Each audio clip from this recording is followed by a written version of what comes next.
Ka tlhamalalo go tswa SABC Studio 10 Auckland Park, Johannesburg, re go tlisetsa kgaso ya dikgang tsa Setswana a re thube Kobo Segole ka tshedimosetso. Things are not binding. All that we can do is make a recommendation to the president. Mo khasong eno re tla utlwa fa mo General Mkhwanazi ya solofetse go ka tlhagela ka komishene ya Matlanga mo letsatsi la ka moso.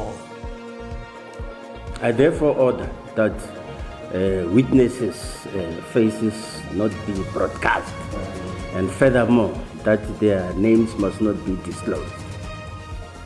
Tsheko ya bogodu ya $1 tsa America kwa polasing ya mo Presidente Ramaphosa kwa Phalaphala e tsweletse.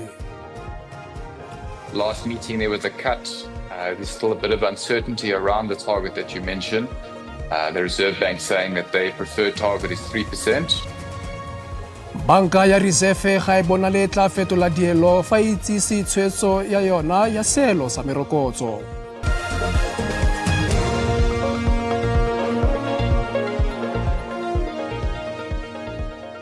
Mogaetso madume tsa maitseboeng ano re thankgola ka gore naga e ipakanyetsa go itsise go go tseleletseng ka ga digongwana tsa bosenyi tse di begilweng ke mokomishenara wa sepodisi kwa KwaZulu-Natal Lieutenant General Nhlanhla Mkhwanazi.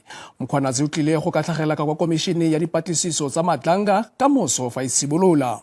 Mo maitekong a go ka sireletsa seriti sa komishene go tla tlhalosiwa dintlhakaelo le melawana ya tsamaiso ya dithetso tseno. I'm here this morning in order to speak to you about the policing issues that are happening in KZN as well as in the Republic of South Africa. Pharela ya kgang e rebotsweng ke mo Lieutenant General Nhlanhla Mkhwanazi e tlogetseng baagi ba gakgametse. We do hope that pretty soon we might find some changes with good, dedicated prosecutors. We might see arrests happening. Mkhwanazi o dirile dipego tse di tsitsibanyang mmele tsa bonweenwee jo bo tseneletseng mo tsamaisong ya bosiamisi ka Phukwe.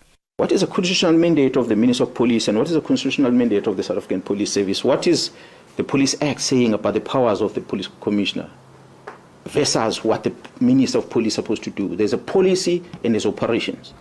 Dipego tsa ga Mkhwanazi di bakile dipuopuo go ralala naga ebile di ne tsa lebisa kwa go sekegilweng ga tona ya sepodisi Senzo Mchunu mme ga thapiwa Professor Feroz Kachalia mo maemong a gagwe. Mokomishenara wa KZN o polotse digongwana tse dikgolo tsa disenyi tse di amang batho ba bagolo ba dipolotiki, mapodisi magolo ga mmogo le baatlhodi le borakgwebo. Se ne sa pateletsa mo presidente go ema setšhaba ka lefoko le go tlhoma komishene ya dipatlisiso go batlisisa itshwenyonko ya sepolotiki le bonweenwee mo tsamaisong ya bosiamisi. The allegations made in this media briefing raise serious concern around our constitution, the rule of law and national security. Fela tsela ya dipatlisiso ga ya nna bonolo morago ga gore dintlhakaelo tsa yona di amogelwe se ke jaaka e ne e tshwanetse go simolola lwetse a roga mme di ne tsa busediwa morago go fitlha ka moso.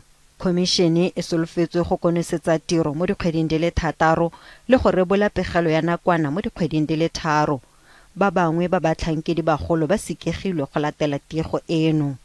I have advised the President that the preliminary report will not be at the date that he expected. Tsotlhe di apere tshiamo gore tiro e simolole ka moso mme gareng ga tse dingwe komishene e na le dithata tsa go rebola makwalotaelo go dipaki go dira diphuruphutso ga mmogo le go gapa dithoto. Le fa go le jalo diphitlhelelo le dikatlanegiso tsa yona ga di tlame ope. Are our findings binding? And there the law is clear, our findings are not binding. All that we can do is make a recommendation to the President. Our recommendation doesn't bind the President, it doesn't bind the people in respect of whom we make those recommendations or make those findings. Moeteledipele mogolo wa bopaki kwa komisheneng ya ga Matlanga o tile moko gore ba tla nna le kemonokeng. We are required to get classified information declassified. We don't have the power to declassify it ourselves. Thus far, we haven't had any difficulties from the relevant authorities in getting declassification of information. Mo Lieutenant General Nhlanhla Mkhwanazi o solofetse go nna paki ya ntlha fa khomišene ya ga Madlanka e simolola ka moso. Fela potso e kgolo ke gore fa ile gore dikatlanegiso tsa khomišene ga di tlame ope gona mosola wa yona ke eng. Re sa le foo Sedimonthole a roga ka 2021 motlhankedi mogolo wa sepodisi kwa KwaZulu-Natal mo Lieutenant General Nhlanhla Mkhwanazi o ne a rebola bopaki kwa dithetsong bosetšhaba tsa Khomišene ya Ditshwanelo tsa Botho tse ba le dikhuduego tsa Phukwi. Mkhwanazi o ne a tlhaselwa thata ka ne a latofatswa ke batlhankedi ba puso gore o ne a sena tirisano mmogo ka nako ya dikhuduego. O ne a ikarabela ka go latofatsa tona ya tshireletso Nosiviwe Mapisa-Nqakula ka go bolelela khomišene maaka. Mkhwanazi o ne a ntse a dira tiro eo jaaka mokomišenara wa sepodisi sa porofense dikgwedi di le mmalwa. Bao ba neng ba dira gaufi le ene ba re e ne le bopaki jwa seabe sa gagwe jaaka motlhankedi wa sepodisi. Mkhwanazi o belegetsweng kwa Impendle kwa KwaZulu-Natal o ikamantse le ditirelo tsa sepodisi ka 1993 ngwaga fela pele ga ditlhopho tsa ntlha tsa demokrasi. O ne a nna a tlhatloga le direnke go fitlhelela a nna mo Lieutenant General ka 2011. O iponetse maemo a le mmalwa mo SAPS go akaretsa le go nna moeteledipele wa lephata la sepodisi se se kgethegileng. Setlhopha sa ditirelo tsa sepodisi se se kgethegileng ke seo se mekamekana le maemo kana dikgetsi tse di kotsi thata mo lefatsheng. Ba mekamekana le dikgetsi tse di tlhokang maitemogelo a kgethegileng. O ntse gape mokomišenara wa Human Resource Development. Ever demanding job, and there's little to no room for complacency, let alone the failures. In this noble calling of service that we choose to answer as the members in blue, you are a hero now, and tomorrow you are a civilian. The people that we police demand a lot of security and safety from us. Ka 2011 Mopresidente Jacob Zuma o ne a tlhopha Mkhwanazi jaaka mokomišenara bosetšhaba wa sepodisi wa nakwana. Morago na tlhomiwa go nna mokomišenara wa porofense wa nakwana kwa KwaZulu-Natal ka Motsheganong wa 2008. Ka nako eo porofense e ne aparetswe ke ditiragalo tsa bosenyi tsa dipolao tsa sepolotiki. Seo se ne sa baka gore go tlhamiwe setlhopha sa ditirelo tse di kgethegileng go lebelela seo se tlhotlheletsang dipolao tseo. Ka 2021 o ne a boa go etelela pele porofense le ruri. Even when he established the task force in KwaZulu-Natal, which looked into the killings of many politicians, and given the inroads that he has made in trying to establish what really happened, including, of course, the now most talking about 121 files, which were removed from KwaZulu-Natal under mysterious conditions, went to Pretoria, but have subsequently come back to the province. So this is someone who always stands on the side of the public, and this is someone who always stands on the side of the law. Mkhwanazi wa kgoletse tiro ya gagwe go ralala porofense te bang le maiteko a gagwe a go fedisa digongwana tsa disenyi le go fokotsa seelo sa bosenyi go dikgaolong tse di supilweng jaaka tse di nang le bosenyi jo bontsi. Morago go ne ga latela conference ya bobegakgang ka kgwedi ya Phukwi mo Mkhwanazi a ne a ntsha ditatofatso tseo di neng tsa tlogela ba le bantsi ba gakgametse. O ne a tsenyeletsa batlhankedi bagolo ba le bantsi le ditirelo tsa sepodisi mo ditatofatsong tse di masisi tsa bosenyi. Le gale Professor Mngomezulu a re seo ga se gagamatse go latela serodumo le maemo ga Mkhwanazi tse ba le maemo a bosenyi mo nageng. When he was acting police commissioner of police, he did a sterling job. In fact, in some instances, even talking truth to power and then not bowing to any intimidation as long as he was operating within the confines of the law. So the decision for him to convene a media briefing and to make the explosive salvos was informed by his track record as someone who's principled, as someone who's level-headed, as someone who acts ethically. Lieutenant General Mkhwanazi itla napaki ya ntla go tlhagelela ko khomišeneng ya Mdlanga mo Johannesburg o e tlile go nna motsotso o sa tlwaelegang mo nageng. Go ba mo itseng ba re Mkhwanazi o tla ba buelela se a dumelang mo go sone. Baagi kwa Balfour kwa masepaleng wa selegae wa Dipaleseng kwa Mpumalanga ba re ba lapile ke se ba reng ke go tsiwa ga matlole a masepala. Baagi ba re ba utlwalelwa ke manokonoko a thebolelo e bokoa ya ditirelo, kgaogo ya metsi le motlakase. Baeteledipele ba baagi ba latofatsa motsamaisi wa masepala ka go nna moeteledipele wa segongwana sa bao ba phutlhemisang masepala. Maemo kwa masepaleng wa selegae wa Dipaleseng a ile magoletsa jaaka baagi ba kgaratlha go bona metsi a phepa mme masepala o kgaratlha ka kgotlelego e seng kana ka sepe ya metsi ka ntlha ya kgelelo leswe. Baagi ba ngongorega ka matshosetsi a malwetsi le ditwatsi fa ba dirisa matlwana boithusetso a senang metsi lobaka. We are suffering in terms of water and unemployment and the high level of corruption within the municipality of Dipaleseng. Ka Ngwanatsele o fetileng, kgotlatshekelo ya magistrata wa Balfour e o tlhaile masepala diranta di le dimilione di le 160 ka ntlha ya go tshollela kgelelo leswe e nang le twatsi ya mantle kwa nokeng ya Suikerbosrand, tamong ya Gasterplaas, mafaratlhatlha a metsi a Balfour ga mmogo le dikgaolo tsa baagi tse di akaretsang Kanini, Kreilingstad, Grootvlei le Siyathemba. Kgabagare moeteledipele wa baagi a re ba kgaratlha le ka motlakase.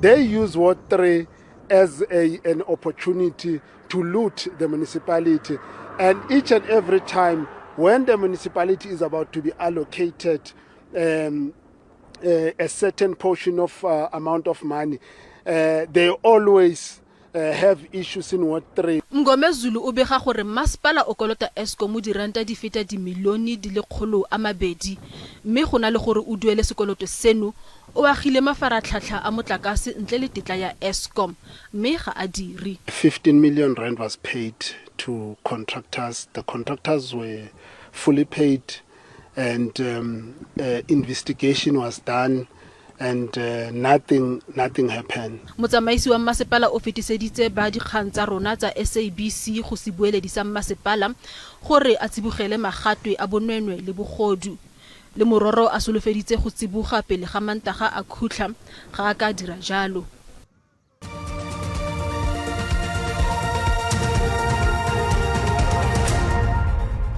Re go amogele motho e somere di tsweletse ka gore kgotlatshekelo kgolo ya Gauteng kwa Pretoria e kgapetse thoko maiteko a lelapa la Galungu a go ikuela kgotlatshekelo kgolo ya boikuelo kgatlhanong le katlholo ya kgotlatshekelo kgolo e supileng fa puso ya Zambia e na le tshwanelo ya go busetsa masaledi a moporesidente o maloba Edgar Lungu kwa nageng ya gabo gore e rebolelwe tirelo ya phitlho ya semmuso. Dingwaga di le 5 moraga kgotoso ya didolara tsa Amerika kwa polaseng ya gabo Presidente Cyril Ramaphosa, tsheko ya balatofadiwa ba le bararo e tsweletse ka kwa kgotlatshekelo ya kgaolo ya Modimolle kwa Limpopo. Balatofadiwa e bong Emmanuel David, Floriana Lindilinasho Joseph ba thubile ka kwa polaseng ya moporesidente ya Phalaphala ka Tlhakole ya ngwaga wa 2022 mme ba utswa didolara tsa Amerika di feta dikete di le 580 tse di neng di fitlhilwe mo Soufeng. Kgetsi e tla rediwa go fitlha ka Diphalane. Ya kgotlatshekelo ya go netefatsa fa mongwe a rwala maikarabelo a kgotoso kwa polaseng ka Tlhakole wa 2020 e tsweletse.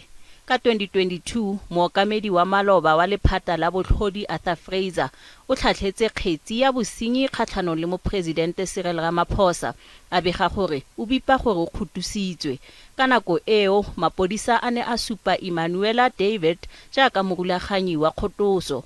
Fa ne a lopa bail, David o boleletse kgotlatshekelo gore o ne a gapilwe ka dikgoka makgetlo a le mmalwa ke batho ba ba neng ba mmotsa ka ga kgotoso eo. Magistrata o beile melawana e rileng ka ntlha ya go nna gone ga babega dikgang kwa tshekong eo. I therefore order that witnesses' faces not be broadcast, and furthermore that their names must not be disclosed. Their evidence may be broadcasted. There is no problem with that. Puso e rulaganya go bitsa dipaki di le 22. Paki ya ntlha e rebotse bosupi maabane mme ya bobedi e solofetswe go konosetsa bosupi jwa yone ka moso. Bokgaitsadi ba ga Joseph ba reboletswe bail mme David o ganeditswe ka bail. The state in support of those 3 charges will also lead evidence of cell phone communication between accused number 1 and 2 other persons who are not before court. Kgabagare molatofadiwa yo fetogileng go nna paki ya puso Lwando Abi mo tshekong ya banna ba le barataro ba ba latofadiwang ka polao ya batho ba le 18 kwa motseng wa Ngobaza kwa Lusikisiki o boleletse kgotlatshekelo gore o ne a batla yo go tweng ke morulaganyi wa polao Mzwikisi Ndamase a lwale le go tlhokafalela go kgolegelong. Kgetsi e tswelela pele. Go belaelwa fa batho ba le babedi ba tlhokafetse kwa Masibudu le gaufi le Zeerust kwa Northwest morago ga dipego tsa go rafa le dintwa tsa tse di tletseng tirisodikgoka ka ga ditshwanelo tsa go epa. Bothati jwa porofense ba re le fa ba samagane le go ka rafa dikgaolo di le dintsi tsa moepo ya gauta kwa sedikeng sa Dr. Kenneth Kaunda segolobogolo kwa Stilfontein le Ogni go rafa go oketsegile kwa botlhaba jwa dikgaolo ya porofense go akaretsa tlhataganyane gaufi le Rustenburg le Masibudu le kwa Zeerust. Mapodisi ba tshwere banna ba le babedi ka ditatofatso tsa polao le dipolao di le 5 le maiteko a polao. Go runtse dikgotlang mo motseng ono mme tiriso dikgoka e tsweletse go oketsega. Go utlwisa botlhoko go bona se se diragang. Batho ba swa go go marela kopo. Batho ba thuntsiwa o mowane ka mona go usule ba mapesitse Juve. Le fa mapodisi a tsweletse go dira mono, seemo seno se bontsha fa dithulano di tlholwa ke kgotlang mabapi le taolo ya lefatshe. The lawlessness and in particular the mishandling and illegal use of firearms by registered private securities has spiraled out of control, and the police, working with the Private Security Industry Regulatory Authority, will make sure that all ROC non-compliant private security companies and individual officers are brought to book. It is unacceptable that those who have been authorized to legally possess firearms are generators and perpetrators of serious crimes. Seemo seno se tlile le dikgwetlho tse di farologaneng. We are hard hitting as far as illegal mining is concerned. But of course, we have scored some victory as far as the area of Klerksdorp is concerned. And now it seems like the problem has spread across the country. There are measures in place to make sure that we also use the same tactic, even though the circumstances they are different. Because you would recall in Klerksdorp, it was more like an underground mining, and then in the area of Moses Kotan and Masibudu is an open cast, which makes our work a little bit more difficult. Sentle English, SABC News, Masibudule.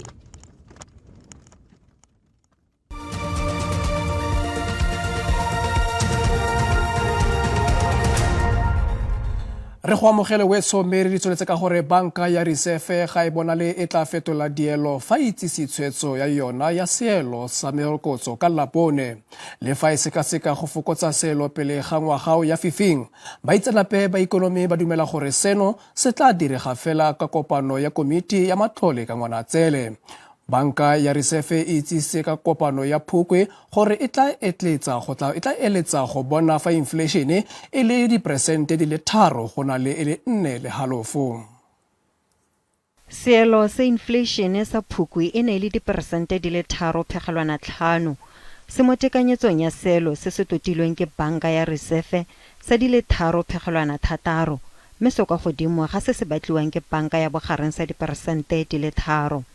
Baitsanape ba ikonomi ba dumela gore komiti ya meono ya madi ga ine fetola seelo sa dikadimo mme tla se tlogela go diperesente di le 7 kwa kopanong ya beke eno mme se tla baya seelo sa dikadimo go diperesente di le 10.5. My money's on a hold tomorrow. I think at the last meeting there was a cut. There's still a bit of uncertainty around the target that you mentioned. The Reserve Bank saying that their preferred target is 3%, which I strongly agree with. But there seems to be a slight disconnect between them and Treasury, and we're waiting for a statement between those two parties. Le gale baitsanape ba ikonomi ba dumela gore go santse go na le kgonagalo ya gore seelo se fokodiwe pele ga ngwaga ono o ya fifing. The meeting this week will not necessarily yield an interest rate cut. That could either happen at the November meeting or possibly this meeting or not at all, as the bank is not beholden to its QPM model forecast. Stats SA e tlile go golola tshedimosetso ya phatwe e ka ga inflation ka la boraro. Banka ya Reserve yona e tla itsise seelo sa merokotso ka Labone. Dipatlisiso di supa fa seelo se solofetse go tlogelwa go seelo sa diperesente di le 3.8 monongwaga le di le 4.2 ngwaga o tlang. Baagi ba Allen Ridge kwa Free State ba tla busediwa seriti sa bona. Go tshelela mo maemong a sa jeseng diwelang e tla nna selo sa maloba fa ba fudisiwa kwa lefelong le le maleba. Mo dingwageng di feta 5 matlo a le 17 a ne a padimolwa ke morwalela fa moepo o no gosomana. Go gosomana ga letamo la moepo go entseng le tlhobaboroko go baagi ba Allen Ridge go tla rarabololwa. Puso ya Free State thapile ra kontraka go aga matlo a le 17. Matlo a tla fokotsa mokgweleo. Ditshepiso tsona re nentse re di fumana ho tloa pele. Jwale re ya makala le hona tsatsing lena ha o tla premier. Tshepo ha rena yona, ha rena hore na re tlo tshepa mang go tla re thusa. Hobane re thetsuwe nako e telele. Ebile re kula re shwella ka hona ka hara metsi ana. Metsi a go kudisa. Ha ke sa le hantle no tjenana ke metsi ana. Ha ke sa le hantle sefuba sa ka se dula se sele bohloko ene ha ke fole ka mona ka hare ke taba ya metsi ana. Jwale ne re kopa jwale khale le mmuso re kopa thuso re thuse re bone malapa a batswadi ba rona a le hantle. Tona kgolo ya Free State McQueen Letsoha Mathai a re ba malapa ba tla bo ba le mo matlong a bona pele ga Keresemose. A re le sabe botlhe ba ikaelela go thusa. Ours today is to hand over the contractor and say this is a contractor who's going to start now constructing houses on the land that was identified by the municipality. We went there last month, myself and Tatesaki. We looked at the space there. We found that indeed there are services, the infrastructure is there. Puso ya province ya Free State ile rile ditirelo tse di botlhokwa go baagi ba Odendaal-Ceres. Thebolelo ya metsi le kgelelo leswe e sale le bothata bo bogolo. Mothoetso dindilekalo tsa segonjono kgaso e latelang ya sepedi ka moso mo SABC 2 le SABC le hae ga jana ke go tlogela le ke lebogile kgaje ka motsamaemo a bosa go fitlhelela re kopana mo nakong e tlang ga bosegame.